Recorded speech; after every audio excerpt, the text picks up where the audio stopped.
Terceiro dia de Brain, o Congresso de Cérebro, Comportamento e Emoções. E vou dar tudo resumidinho aqui para vocês.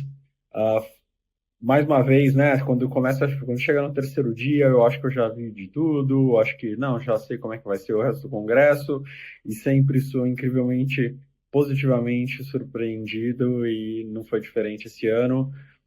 Cheguei no terceiro dia de salto alto e saí maravilhado. Primeiro com um simpósio sobre memória, né, então assim, como se avançou no entendimento de como a memória é processada, né, de tanto de curto, longo prazo, como é a memória é evocada, todos esses mecanismos a gente tem um entendimento muito melhor agora. E como que a memória é remodelada à luz do presente, né? Então a gente, toda vez que você lembra alguma coisa, você remodela aquilo que você, né? Então, as memórias elas não são estáticas, as memórias elas são dinâmicas. A gente já sabia disso, mas hoje se tem um entendimento melhor de no cérebro e nos neurônios como é que é esse mecanismo, né? A ideia, né, desse mecanismo é que a memória, né, a gente lida com a memória de um jeito diferente, mas a memória existe para autopreservação, né? Ela se desenvolveu evolutivamente para autopreservação. Então, a ideia é sempre adaptar o indivíduo a viver melhor no agora, né? A ser mais adaptado ao seu ambiente atual, né? Então, por isso que tem esse mecanismo das memórias se remodelarem. Não adianta eu estar bem adaptado para o mundo de 10, 20 anos atrás. Preciso estar para o de hoje, né? Uh, um caminhão de evidência de como a atividade física preserva a memória, sinapses e neurônios, e hoje a gente já tem uma ideia, né, dos biomarcadores relacionados a isso, né, de BDNF, irisina, né, que é uma proteína que é produzida no cérebro, mas também é produzida nos músculos e liberada durante a atividade física. Isso tem um efeito na preservação da memória e na saúde do cérebro de uma maneira geral, e até com possibilidades terapêuticas aí no sentido de desenvolvimento de novas drogas no futuro. Super interessante. Mais terapia anti-amiloide, né? Então sempre tem, todos os dias do congresso sempre tem vários simpósios falando de demências, principalmente Alzheimer, e agora, né, o grande tópico aí do Alzheimer são os biomarcadores e as terapias anti-amiloides, né?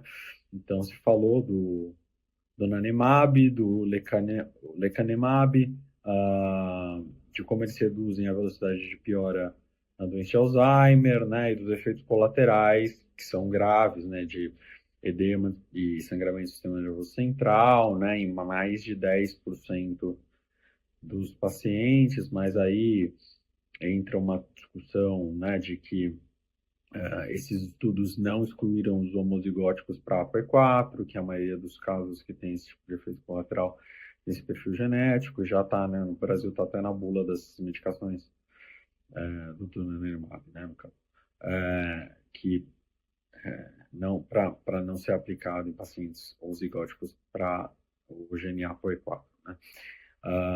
Mas super, super interessante, uma discussão. A gente, né, tinha uma expectativa muito grande em relação a esses imunobiológicos para tratar Alzheimer, e eles, né, são eficazes, mas decepcionaram bastante porque não é a cura da doença, né? A gente sabe que a depósito de amiloide é um estágio da doença, mas não é a doença em si. Terapia com, assim, pode de terapia com IA, que é um assunto que eu gosto bastante, né? E é aquilo que eu falei no vídeo, vale a pena ver um vídeo que eu fiz sobre terapia com IA, e que foi falado, muito que eu falei no vídeo, fiquei muito feliz, no sentido de que, de fato, né, assim, usar large language model desses gerais, tipo ChatGPT, para isso é inadequado, mas existem soluções já no mercado pagas, né? Aí a tendência é isso se baratear com o passar do tempo, e a avaliação dos pacientes tem sido muito positiva, né? Uma das perguntas lá de avaliação é quão parecido é com o terapeuta humano, e a avaliação dos pacientes é que parece muito com o terapeuta humano. Muita discussão de diferentes mecanismos farmacológicos novos, né? Novos e antigos, né? De várias doenças. Eu vi um super interessante de TDAH, né? Essa discussão de se você usa um psicoestimulante, né? Que a gente sabe que na prática clínica são medicações complicadas, causam tolerância ao longo do tempo, né? Então o paciente se sente o super-homem no começo, aí depois, ao longo dos anos, o efeito vai diminuindo, depois a pessoa tem dificuldade de tirar, quando você tira, a pessoa fica muito fadigada, né? Muito sem energia. Então, medicações fáceis de introduzir, difícil de tirar, a gente tem que ser criterioso, ter responsabilidade, a despeito dos pacientes muitas vezes chegarem no consultório animadíssimos, que o colega de trabalho tomou Venvanse e virou super-homem. Mas a gente sabe que, né, esses psicoestimulantes aumentam a atividade dopaminérgica no cérebro de uma maneira muito indiscriminada, principalmente, né, no tronco cerebral, que não seria necessário para melhorar a atenção, mas isso acaba induzindo né, efeito de tolerância que depois a pessoa fica dependente da medicação, né, enquanto que outras medicações que tem um mecanismo mais indireto, né, aumentam mais seletivamente a atividade dopaminérgica em lobo frontal, e isso acaba tendo um efeito mais específico para a memória e mais duradouro, né? Às vezes não perdem efeito ao longo dos anos. Então, super interessante essa discussão, já era o que eu falava no consultório para os pacientes, né? Não que eu não use psicoestimulante, mas tem que ser muito, muito bem indicado. Diferentes mecanismos farmacológicos, já falei, consciência e a física do tempo, olha só que interessante. No dia 1, voltem lá no vídeo do dia 1, eu critiquei professores, PhDs, neurologistas e psiquiatras que falaram no simpósio que IA nunca vai ter emoção, que IA nunca vai ter consciência, né? E esse simpósio foi com 2 físicos e um neurologista, falando sobre consciência e a física do tempo. Apresentaram diversas teorias da consciência, então, assim, né, para começo de conversa, não é como se consciência fosse um consenso, todo mundo tem, né, concorda no o que é consciência, né? E dos 2 físicos e o neurologista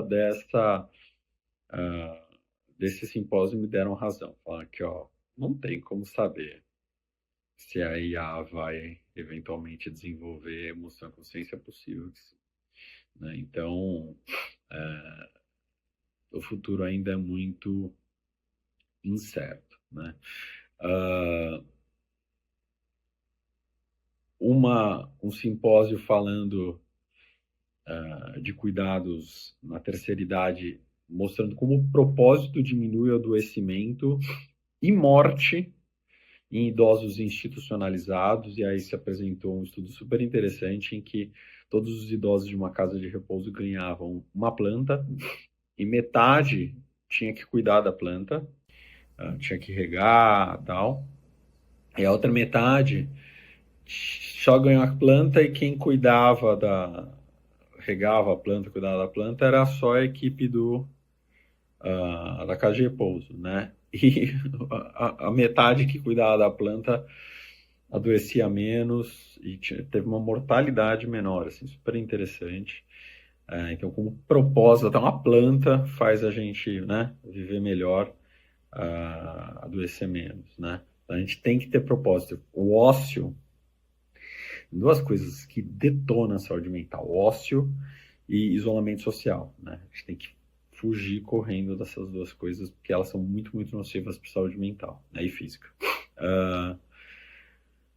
Funcionalidade nas crianças, né, nos pacientes de modo geral e nas pessoas de modo geral, né? Assim, super interessante como essas coisas que a gente fala aqui, né, no canal, e que eu falo para os pacientes no consultório, assim, muito interessante como isso, né, cada vez mais tem estudos mostrando, né, evidências de como é importante a gente intervir, sempre exercitar esses fatores que têm a ver com boa funcionalidade, né, saúde, né, de boa qualidade de sono, fazer atividade física todo dia, né, e lembra, todo dia, nem que seja, faz um minuto, mas começa hoje, né? Depois você vai aumentando a duração, depois você vai aumentando a intenção. Não se preocupa com isso agora. Faz hoje um minuto. Hoje. Né? Um minuto de caminhada. Então, não estou interessado com a atividade física. Mas, enfim, vida social e lazer, boa relação com o trabalho, né? Ter boas atividades produtivas, tudo que a gente sempre fala aqui no canal. Como que isso é importante para uma boa saúde física e mental, né?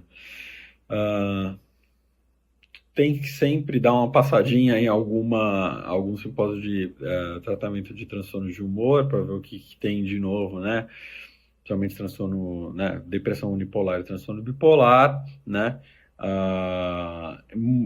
Muito interessante, né? Como ainda tem uma discussão, né? Quando se apresenta as evidências, a gente tem que prestar atenção. Eu vejo isso até pesquisadores escorregando nisso. A gente tem que prestar atenção na evidência, mas também na qualidade da evidência. Porque eu posso ter dois tratamentos e um deles mostra muita eficácia. Mas a qualidade dessa evidência, a qualidade desse estudo, da metodologia do estudo em que mostrou isso, talvez seja ruim. Né? Então, eu tenho que levar isso em consideração. Ele mostrou muita eficácia, mas com estudo meia boca.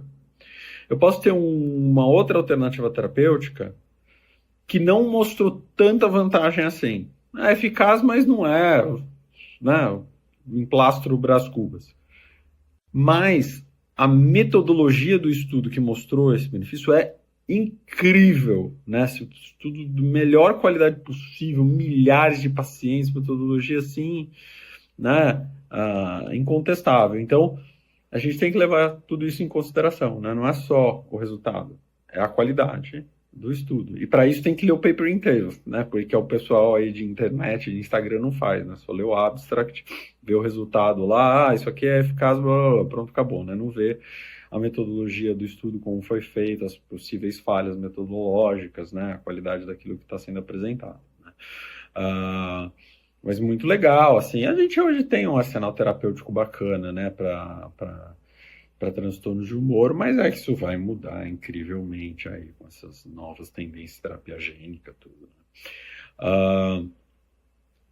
E um simpósio muito interessante sobre grandes tendências, né, sociais da humanidade, né, e falou de polarização, falou que hoje em dia as pessoas se voluntariam menos, fazem menos doações e temos menos colaboração social, né, então já é mensurável essa desestruturação social da qual a gente vem falando aqui, né, e aí tem uma ampla discussão de por que isso acontece, né, e eu venho argumentando aqui para vocês de que, né, o pêndulo foi muito para um lado, né,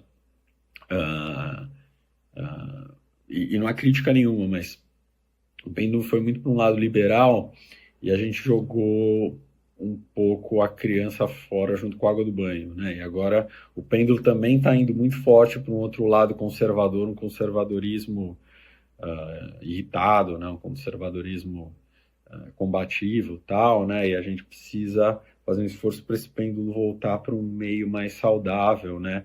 Em que a gente preserva culturalmente aquilo que é útil, preserva e renova, né? E restaura culturalmente aquilo que é útil, que é benéfico, que nos faz melhores, né? E a gente joga fora e substitui aquilo que não está funcionando mais, que, né, caducou. A gente, né, conta aí com as pessoas mais cabeça abertas, mais liberais, para, né, trazer novas soluções, né? Então a gente precisa dessa colaboração, né, dos conservadores e dos liberais trabalhando juntos em prol do bem coletivo, né?